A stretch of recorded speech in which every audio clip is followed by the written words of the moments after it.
अस्सलाम वालेकुम viewers, Mohammad Bilal Tahir Z studio के साथ आपकी खिदमत में हाजिर है। शुरू कर रहा हूं और उस शाह के नाम से शुरू कर रहा हूं कि जो शाह औलाद है, जो आका अलैहिस्सलाम की ज़ात मेरी मुराद है, और उस अजीम बारगाह की अंदर अकीदतों का खिराज पेश करते हुए मैं अपनी बात को इन अल्फाज में शुरू करूँगा कि हम्द तो मुस्तफ़ा को आती है, नात कहना खुदा को आती है।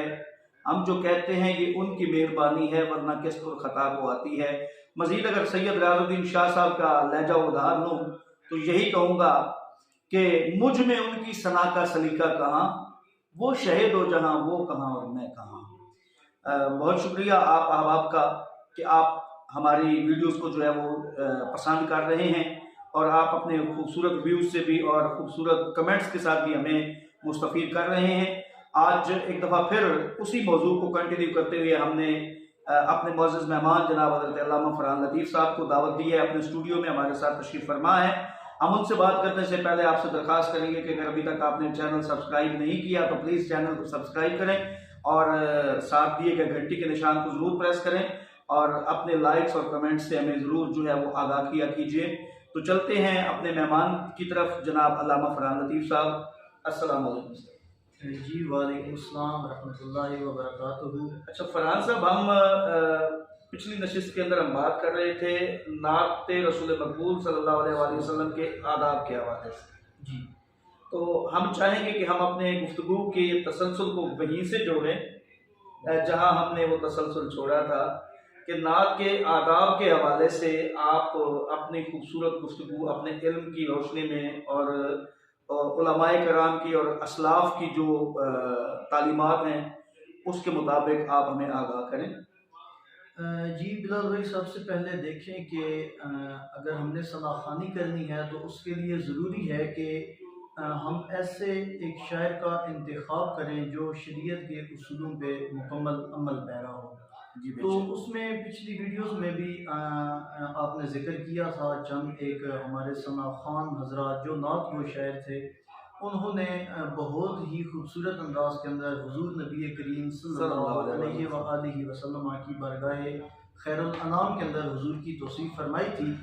तो आज मैं जिस हस्ती का जिक्र कर रहा हूँ वो है मुजद्दिद दीन व मिल्लत शाह अहमद रज़ा खान फाजिल बरेलवी रहमतुल्लाह अलैह। अगर आप उनके कलाम का मुताला करें तो पता ये चलता है कि उनके जो कलाम है वो शरीयत के मुताबिक है, यानी कि उन्होंने शरीयत के उसूलों को भी मद्देनजर रखा है। और मेरे लजपाल करीम अलैहिस्सलाम की बरगाह खैरुल अनाम के अंदर मिदत सराई भी फरमाई है। तो एक मरतबा आला हजरत अजीमुल बरकत आपसे किसी बंदे ने सवाल किया कि हजरत आप हमें ये बताएं कि हुजूर नबी करीम सल्लल्लाहु अलैहि वसल्लम की तौसीफ बयान करना आसान काम है या मुश्किल है। तो आप बड़ा खूबसूरत जवाब देते हैं। आप ये कहते हैं कि आका करीम की बारगाह में हुजूर नबी करीम सल्लल्लाहु अलैहि वसल्लम की तौसीफ और हमद बयान करना इतना मुश्किल काम है कि एक तेज धारीदार तलवार हो और इंसान उसके ऊपर नंगे पांव चल रहा हो। तो अब आप देखिए कि तलवार के ऊपर अगर एक नंगे पांव इंसान चल रहा है तो मेरे ख्याल में बचने का कोई सवाल ही पैदा नहीं होता, बेशक, यानी हर लिहाज से वो जख्मी हो जाता है। तो आपके कहने का मकसद ये था कि अगर हुजूर की बारगाह में कुछ पेश किया जाए, हुजूर की तौसीफ बयान की जाए, तो उसमें इतनी ज़्यादा मुबालगा आराई न की जाए कि आपकी ज़ातो सिफ़ात और अल्लाह करीम की ज़ातो सिफ़ात एक जैसे लगने लग जाए। और फिर आप फरमाते हैं कि अदब का भी हमने ख्याल रखना है, अदब का भी हमने लिहाज रखना है। हमने कोई ऐसी बात भी हुजूर की शान में नहीं बयान करनी, हुजूर की शान में नहीं लिखनी कि जिससे बेअदबी का कोई एहतमाल मौजूद हो। तो इस लिहाज से आप फरमाते हैं कि हर लिहाज से हुजूर नबी करीम सल्लल्लाहु अलैहि वसल्लम की जो मिदहत है, जो तौसीफ है, उसका कमा हक्कू शरीयत के उसूलों को मद्देनजर रखते हुए ख्याल करना चाहिए। मौजूदा दौर के अंदर मसला ये है कि एक ऐसा बंदा जो आलिम दीन भी नहीं होता, जो अदीब भी नहीं होता, जब कोई अपने दिमाग से, हालांकि कोशिश तो वो यही कर रहा होता है कि मैं हुजूर की तारीफ कर रहा हूँ, लेकिन वो तारीफ करते हुए बाज ऐसे अल्फाज इस्तेमाल कर जाता है कि जिनका मानी और मफहूम उसको पता ही नहीं होता रहता है। जी, अच्छा, फरहान साहब, बड़ी खूबसूरत और बड़ी सैर हासिल आपने बात की है, और ख़ुसूसन इमाम अहमद रज़ा ख़ान रहमतुल्लाह अलैह के हवाले से आपने बात की। तो इससे तो ये एक पैगाम मिलता है कि जो नात है वही असल में अदब मुस्तफ़ा है। क्योंकि जब आप तख़य्युल में एक शख्सियत को लेकर आते हैं तो आपका तख़य्युल मेराज की मनाज़िर को छू रहा होता है। तो अब आज के दौर को जब हम कंपेयर करते हैं उनके फरमान और उनके फरमूदात के हवाले से जो हमारे असलाफ ने बात की, जी तो बहुत ज़्यादा मायूसी का हमें करना पड़ता है। हमारे स्टेजेस के ऊपर जब हमारे आजकल के इस दौर के सनाखान हजरात आते हैं तो हम तो उनकी आमद देखते रह जाते हैं, फिर उनका पढ़ना, फिर उनका जाना देखते रह जाते हैं। तो क्या आप ये समझते हैं कि इसके अंदर तस्हीह की ज़रूरत है? जी हाँ बिलाल भाई, देखिए बात ये है कि जिस वक्त भी हमने किसी नात खान को इनवाइट करना है, बुलाना है, तो हमने सबसे पहले देखना ये है कि क्या उसके चेहरे के ऊपर सुन्नत रसूल सजी हुई है या नहीं सजी हुई। बेशक। अब एक बंदा है यानी कि वो अपने चेहरे के ऊपर सुन्नत रसूल को नहीं सजा सकता और फिर वो कहता है जी मैं आशिक भी हूँ, और फिर साथ ही उसकी डिमांड ये होती है, वो ये कहता है कि जनाब आप मेरे अकाउंट में 30,000 रुपए या 35,000 रुपए एडवांस भेजें तो फिर मैं आपकी महफिल में आऊँगा। तो पिछली वीडियो में भी मैंने ये अर्ज किया था, ये जिक्र किया था कि मेरे नजपाल करीम सल्लल्लाहु अलैहि वसल्लम के सहाबा को देख लीजिए, आपका ये मामूल था कि बड़े खूबसूरत पैराए के अंदर फिर जनाब आप उन बच्चियों को देखें जिन्होंने दफ के साथ हुजूर की आमद का तस्करा बुलंद किया था। जी, तो मेरे बेशक। नजपाल करीम को वो उनका अंदाज, वो तरीका बड़ा पसंद आया था। अब इसमें पसंद की वजह दफ नहीं थी, इसमें मोहब्बत थी कि मोहब्बत थी। वो बच्चियां मोहब्बत के साथ पढ़ रही हैं। तो देखा ये जाता है कि इंसान किस नीयत के साथ और किस मोहब्बत के साथ पढ़ रहा है। तो बेशक। हुजूर की बारगाह में अगर मोहब्बत के साथ कोई चीज़ पेश की जाए तो वो ज़रूर जो है वो अल्लाह ताला की बारगाह में कबूल होती है। इमाम बुसीरी रहमतुल्लाह अलैह, आपने उनकी ज़िंदगी के बारे में शायद ये वाक़या पढ़ा होगा या सुना होगा। नाज़रीन को मैं ये बताना चाहता हूँ कि आपको एक मरतबा एक बीमारी लाहिक हो गई थी, और वो कोढ़ या बर्स की बीमारी थी। मसलन जिस्म से आपके टुकड़े जो हैं वो गिरना शुरू हो गए थे। अल्लाह तो अल्लाह। इतनी ज़्यादा बीमारी हो गई थी कि आप बहुत ज़्यादा लागिर हो गए थे, लेकिन उनमें एक बात ये थी कि वो हुजूर की ज़ात के साथ बड़ी मोहब्बत किया गया। सुभान अल्लाह। तो एक दिन उनको ख्याल आया कि यार इस बीमारी ने तो हो सकता है इसी के अंदर मुझे मौत आ जाए, तो क्यों ना मैं अपने करीम आका अलैहिस्सलाम से मदद भी मांग लूँ, अल्लाह ताला के हुजूर के वसीले से मदद मांगते हुए हुजूर की हमद सराई बयान कर लूँ। तो इमाम बुसीरी रहमतुल्लाह अलैह आपने कलम उठाया और हुजूर की शान में अब कसीदा लिख रहे हैं, और हालत ये है कि इंतहाई लाखिर हैं, इंतहाई कमज़ोर हैं, लेकिन दिल के अंदर हुजूर की मोहब्बत मौजूद दिल है। के अंदर मोहब्बत है। तो फिर जब वो कलम उठाते हैं तो वहाँ पे लिखते हैं मौला यसल्लि वसल्लिम दाइमन अबदन सुभान अल्लाह। अला हबीबी का खैरुल खल्क़ि कुल्लिहिम। वाह वाह। फिर आप इसका एक एक शेर पढ़ें और इसकी ट्रांसलेशन पढ़ें और इसकी तफसीर पढ़ें तो पता चलता है कि हर शेर से मोहब्बत और प्यार छलक रहा है। सुभान अल्लाह। आप फरमाते हैं कि मोहम्मद सैयदुल कौनैन वस्तक़लैन वल फरीक़ैन मिन अरबिन व मिन अजम।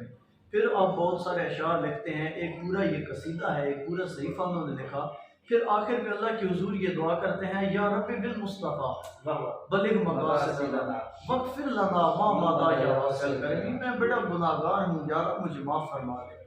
तो जब आपका वो कसीदा मुकम्मल होता है तो उस दिन से अल्लाह करीम आपको शिफा देना शुरू कर देगा। सुभान अल्लाह। तो इमाम बुसीरी फरमाते हैं कि अल्लाह करीम ने मुझे इतना शिफा याब कर दिया था हुजूर की मोहब्बत में लिखे गए अशार की वजह से।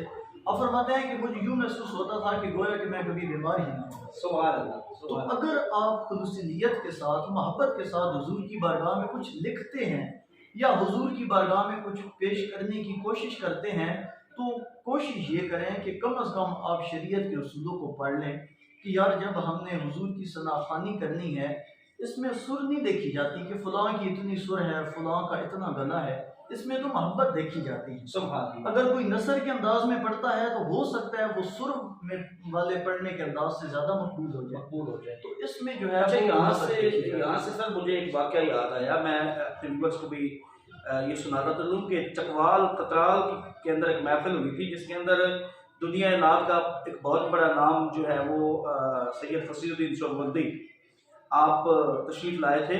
और उस महफिल के अंदर कंपेयर थे अजहर लोधी साहब, ये पीटीवी के बड़े मारूफ कंपेयर थे। तो जब सैयद फसीहुद्दीन सोहरावर्दी साहब को दावत देने लगे थे तो उन्होंने मुखातिब क्या किया था कि जी अब मैं एक ऐसी शख्सियत को दावत देने लगा हूँ कि जिनका सुर से और सुर का जिनसे दूर दूर तक कोई ताल्लुक नहीं है। वाह वाह वाह।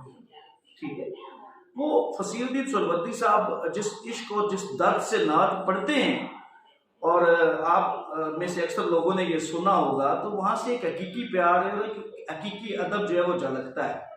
तो हमारा जो आप तक बात पहुंचाने का या वीडियो पहुंचाने का मकसद है वो ये है कि हम नात के अदब को और सरकार दो आलम सल्लल्लाहु अलैहि वसल्लम की तारीफ के हवाले से और आपके मकाम के हवाले से जो है वो इतने कॉन्शियस होने चाहिए कि हम आपका मकाम इतना बढ़ा भी ना दें कि खुदा से मिल जाए और इतना कम भी ना कर दें कि वो जो है वो बहुत बेअदबी के जुमरे के अंदर। फरहान साहब, आप आखिरी मतलब आज की नशिस्त का जो आप अपना इज़हार ख्याल है थोड़ा सा फरमाएं कि ये जिस अंदाज में हम नात खानी को ले गए हैं, जिसमें हमारे अक्सर उलमा को भी हमने सुना था कि वो बड़े अजीब से कमेंट्स उसके ऊपर देते थे कि वो कपड़े हमारे जो होते हैं, जो हमारा वे ऑफ टॉक होता है या जो हमारी ज़ुबान होती है, और फिर कलमात, तो जो आपने बात की उससे वाज़ेह हो गया है कि हम कलमात के अंदर तो जब कलाम को हम देखते हैं तो रब्त नज़र कोई नहीं आता। तो हमारा ये जो पहनावा है इसके ऊपर भी काफ़ी ज़्यादा अदब तनकीद हम लोग मतलब जो आजकल की मॉडर्न नातखानी है वो बांध रही है। तो इस हवाले से आपको थोड़ा सा गाइड करें कि हमें नात पढ़ने के लिए किस वज़ाक़त की ज़रूरत है। जी मोहतरम, देखें, अगर तो कपड़ों की बात की जाए तो इंसान अगर खूबसूरत लिबास पहने तो ये सुन्नत है जी बेशक, उसका लिबास खूबसूरत होना चाहिए और कोशिश ये करनी चाहिए कि आप अक्सर औकात सफ़ेद लिबास जो है वो इस्तेमाल करें। बेशक, तो सुभान अल्लाह। उसमें भी बहुत सारी फजीलतें हैं क्योंकि सफ़ेद लिबास जो है वो जल्दी यानी कि मैला हो जाता है, तो उस वजह से आप देखते हैं कि मेरे कपड़े ज़्यादा जो है वो ख़राब हो गए हैं, तो आप फ़ौरन अपना लिबास तब्दील करने की कोशिश करते हैं। तो इस लिहाज से भी आप पाक रह सकते हैं। अब आते हैं इस तरफ कि आजकल की जो मॉडर्न नातखान है वो इस किस्म का लिबास पहनते हैं कि अक्सर देखने में आया है तो कि कुछ जो नातखान हैं उन्होंने इस तरह का लिबास पहना होता है जिस तरह दूल्हे पहनते हैं, यानी कि वो शेरवानी पहनते हैं, उसके ऊपर बटन लगे होते हैं, तो गोया कि लोगों को अपनी तरफ मुतवज्जे करने का उन्होंने एक जरिया बनाया होता है। देखें, अगर आपने वही बात आ जाती है कि अगर उस ज़ात के लिए कुछ आपने पेश करना है, उसकी बारगाह में कुछ अर्ज़ करना है, तो फिर आपको चाहिए कि जिस तरह हुजूर नबी करीम सल्लल्लाहु अलैहि वसल्लम लिबास पहना करते थे या जिस तरह अपने असहाब को हुक्म दिया करते थे, आप उस तरह का लिबास पहने। आजकल तंग लिबास पहना जाता है, नातखान हज़रात तंग लिबास पहनते हैं, फिर उसके ऊपर मुख्तलिफ़ किस्म के फ़ैशन और फिर जनाब डिज़ाइन करना, ये कोई अच्छी बात नहीं है और शरीयत भी इस चीज़ की इजाज़त नहीं देती। हमें चाहिए कि हम खुला और खूबसूरत लिबास पहने। अच्छा, तो फरहान साहब, आज की इस नशिस्त का आखिरी और बड़ा अहम सवाल है जो यकीनन हमारे व्यूवर्स भी सुनना चाहेंगे इसका जवाब, और मैं कहता हूँ कि आवाज़ ये जो गाने की तर्ज के ऊपर नात पढ़ी जाती है, गाने की सुर में, गाने की लय में और गाने की टोन में नात या कसीदा पढ़ा जाता है, तो आप इसके हवाले से अपनी राय पेश करें कि क्या ये दुरुस्त है?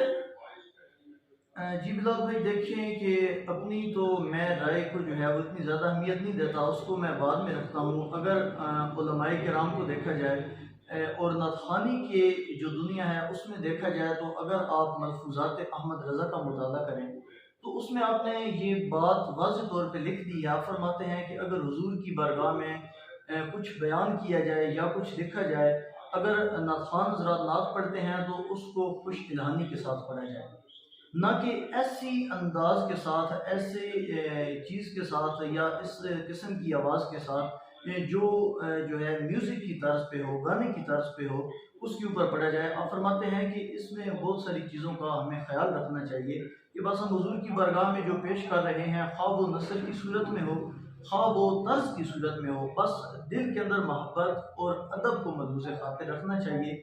जो गानों की तर्ज पे नात पढ़ते हैं उसका नुकसान ये होता है कि अक्सर औकात हमें दोस्त ये कहते हैं जी फ़लाँ नात खान साहब वो जो नात पढ़ रहे थे ना, वो इंडिया का फ़लाँ गाना है उसकी तर्ज पे पढ़ रहे थे। जी तो बेशक। गोया कि वो हमारी नीयत सवाब की होती है। जो नातखान हज़रात वो चीज़ पढ़ रहे होते हैं गाने की तर्ज पे, तो जो सामीन होते हैं, क़ारीन किराम होते हैं, जिन्होंने वो गाना सुना होता है, उनके ज़हन के अंदर गाने का वो शेर आ रहा होता है, तो बजाय सवाब के हम जो है वो गुनाह में शामिल हो जाते हैं। तो इस चीज़ का भी नातखान हज़रात को ख़ास तौर पे ख्याल रखना चाहिए। जी बिल्कुल, हम यही पैगाम जो है वो मज़ीद भी मौसर अंदाज में अपने व्यूअर्स तक पहुंचाते रहेंगे कि नात एक बहुत बड़ी अदब की बारगाह है और अदब पहला करीना है मोहब्बत के करीनों में।